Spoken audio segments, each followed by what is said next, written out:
never, in a million years, thought one lie could burn it all down. And I certainly never imagined the person holding the match would be the man I'd loved since I was 19. This is the story of how we lost it all. It's about a betrayal that came from inside our own home, and how our dream retirement turned into a daily fight just to survive. It's about how the man I shared a bed with for 4 decades became a stranger to me. And it all started, like these things so often do, with the quiet hum of a computer and a voice whispering promises in the dark. 40 years, it's a long time. It's long enough to see your kids have kids of their own. For us, it was our entire world. I met John at a town dance. He had kind eyes and hands that already looked like they knew how to build and fix things. I was working at the local library, a job I loved. I can still feel the chalk dust from the story hour board rubbing off on my skirt. He'd just started his apprenticeship at the paper mill. It was a steady job, the kind you could build a life on. So we did. Our first home was a tiny rental with cheap furniture we bought on layaway, but we were in it together. It's where we brought our son, Michael, home. It's where John sat at the kitchen table every night, studying for certifications that would make our lives a little more secure. We'd sit there for hours, budgeting, our laughter over my math mistakes, a kind of intimacy all its own. I didn't know then that the same table would one day feel like the scene of a crime. When Michael turned 5, we bought the house we would spend our life in, a modest little ranch on a quiet street. We poured ourselves into that house. John built the back deck. I planted the garden, turning hard clay into something that exploded with color. It was the backdrop to everything. Our daughter Sarah giggling as she toppled over trying to place the star on the Christmas tree, Michael's proud grin on graduation day. That house was proof of our whole life. If you take something plain and give it enough time, love, and hard work, you can make it beautiful. Our financial plan was the same. It wasn't flashy. We were slow and steady people. John's job came with a solid pension. That was the bedrock. On top of that, we had our 401k. We watched it grow slowly like a big oak tree. I had my own little IRA from the library, a little acorn next to his oak. We'd sit with our map of the U.S., pinning all the places our little camper would take us. That retirement savings wasn't just a number. It was the gas in that camper. It was financial security, the final piece of a life we had built so responsibly. We'd calculated our social security, factored in the pension, and looked at our nest egg. We were safe. We had done everything right. The enemy didn't break down the front door. It snuck in through the cracks in the foundation we'd spent a lifetime building. And I had no idea that the call was already coming from inside my own house. The change in John was subtle. It started about a year before he was supposed to retire. The routine, up at 6, coffee, paper, work, started to fray. The laptop took over. He said he wanted to track our 401k online, but soon, the only light in the house late at night was that blue glow from the living room. "Just reading," he'd say. His phone, which used to lie on the counter, was suddenly always in his pocket, locked with a password. One night it buzzed during a movie. He snatched it up so fast, tilting the screen away. I saw a flicker in his eyes. Was it panic? Or something else I hadn't learned to name yet? "Work thing," he mumbled, but he'd been retired for 6 months. The secrecy was a poison. This invisible wall was going up between us. When I tried to talk about it, he'd snap, "Can a man have some privacy?" The financial stress in our marriage wasn't about a lack of money, but a lack of trust. The real beginning of the end came over dinner. He just launched into this speech about how our savings weren't safe, how inflation was a wolf at the door. "Eleanor, our pension, our 401k, it won't be enough. Our retirement plan is a house of cards." I was floored. "John, what are you talking about?" "We're fine. We've been over this 1,000 times. "You don't get it," he insisted, his voice preachy and urgent. "There are smarter ways to make our money work. I've been doing a lot of research." Research. He wasn't just reading. He was talking to someone who was filling his head with fear. I didn't know who it was yet, but I knew, with a certainty that made me cold, that a stranger had entered our marriage.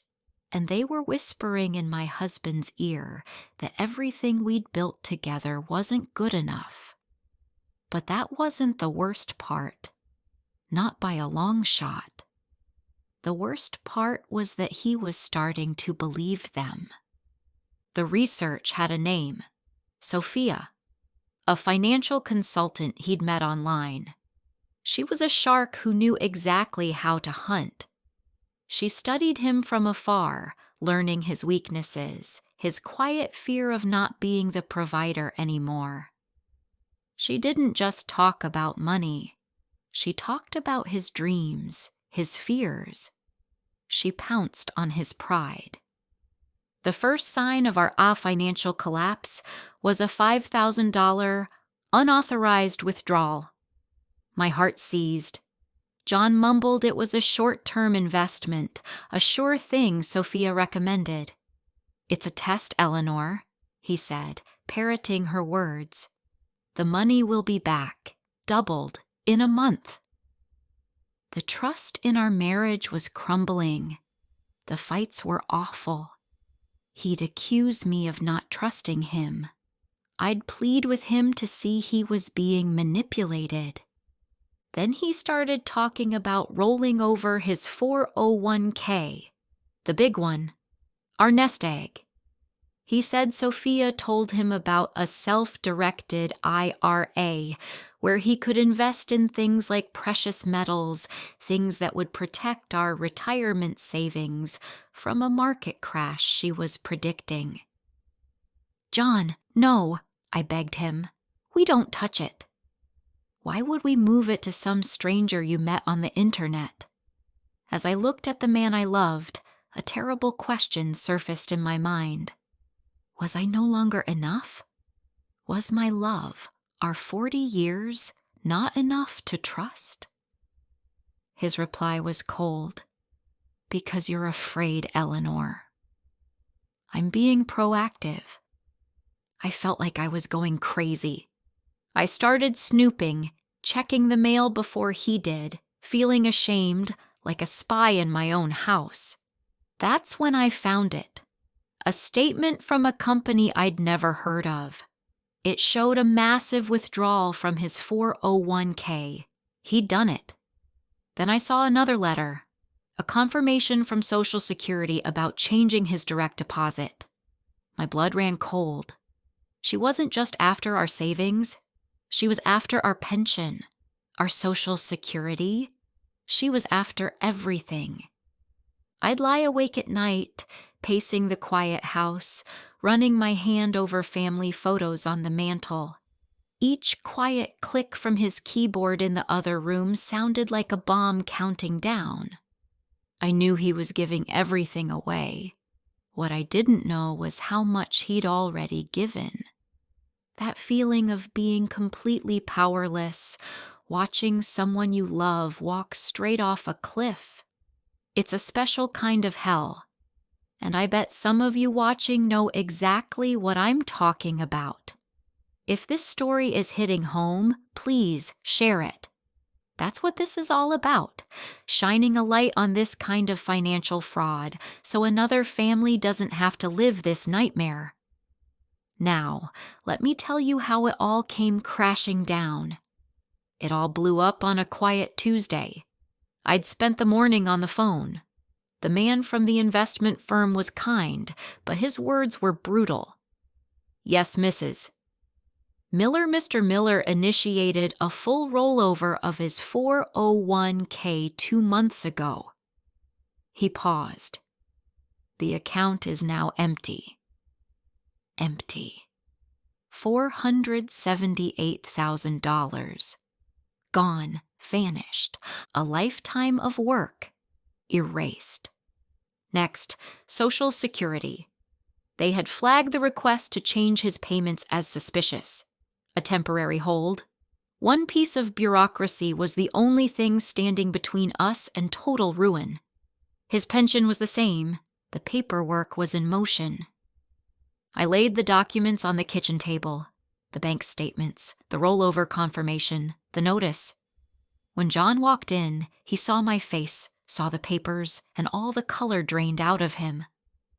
"Eleanor," he whispered.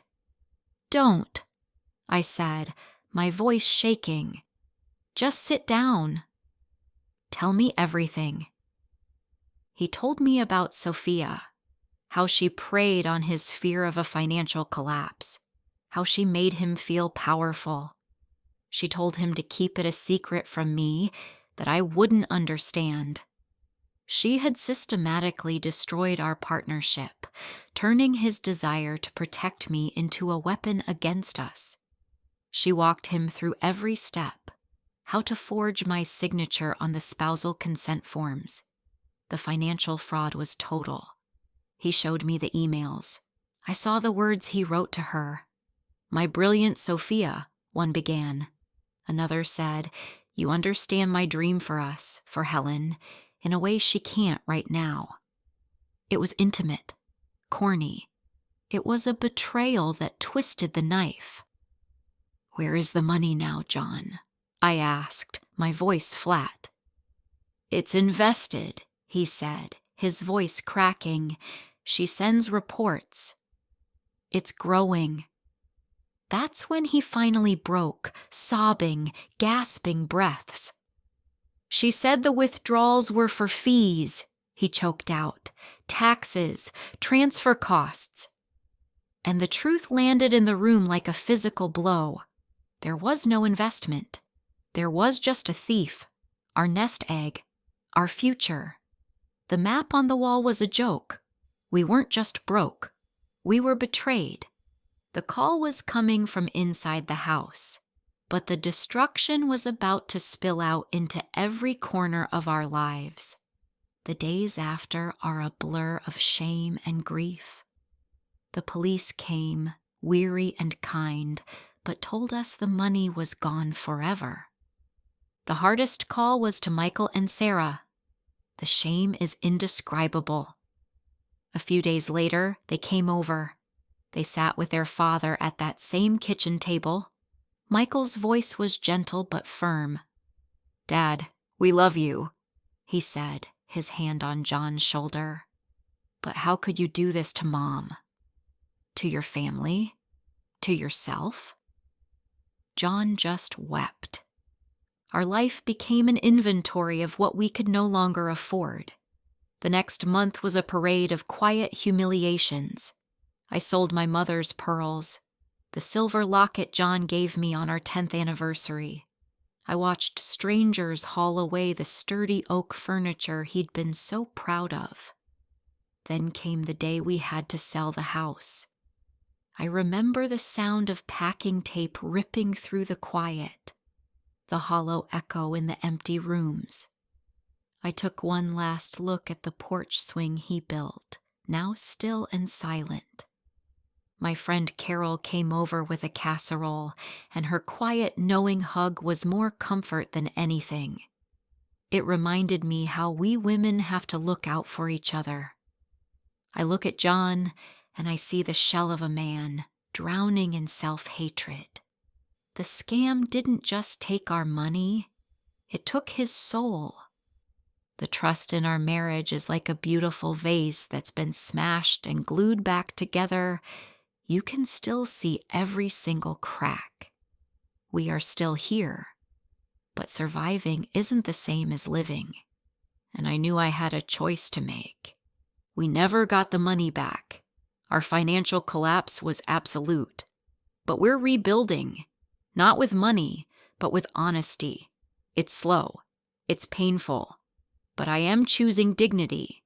I am choosing to reclaim my story. That is the one thing they can't take from me. My wisdom is my new legacy. I'm telling you this as a warning. If this can happen to me, it can happen to you. These scammers are pros. They feed on fear and loneliness. So please, talk to the people you love. Question anything that promises the world or pressures you to be secret and fast. Don't keep this to yourself. Share it with your sisters, your mothers, your friends. We have to protect each other. If this has happened to you, do not be ashamed. You are not stupid. You are the victim of a crime. Report it. Talk about it. Sharing our stories is the most powerful weapon we have. Thank you for listening. If our story helps just one person avoid this nightmare, then it was worth telling. Please, be careful. Protect the future you've worked so hard for. Watch this next for another gripping tale of retirement gone wrong, plus the lesson you can't afford to miss.